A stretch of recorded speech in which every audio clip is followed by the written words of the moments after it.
台湾的水路过去大部分拢是伫咧海拔2000公尺以上的山区咧活动。不过，泰鲁阁国家公园管理处最近却发现到，伫咧海拔600多公尺的废弃矿区也发现到水路，研判是受到人类的干扰，这个水路才会罕见潜刷到中价海拔的山区。 研究人员自动相机内底一张台湾水路的相片，翕甲真清楚。水路伫泰鲁阁国家公园的废弃矿区，这海拔才661公尺，和依照水路拢生活伫2000公尺以上的悬山无共款。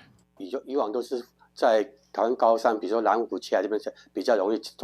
见到中云哦。那经过这次的研究，我们很高兴说，台湾这么多年的保育以后，水路有逐渐在往东扩散，也有逐渐在往地下拔扩散的一个生物回归的一个现象哦。外界好奇台湾水路哪会迁到较低的所在？泰管处按2009年开始委托并科大调查大清水到废掉废弃矿区周边22平方公里，海拔大约500到1500公尺，拢总有设30台相机、6台录音机监测。基地的破坏或是人为的一个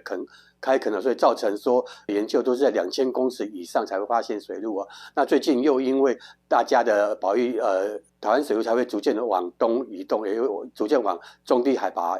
扩散啊。泰管处强调讲，这个监测报告嘛发现讲，园区内的饲养动物资源评价起更加丰富，其中以长漳山羊、台湾猴和漳水麻较侪。大清水矿场是赤白碰处、甲白面乌处，和过去的研究比较，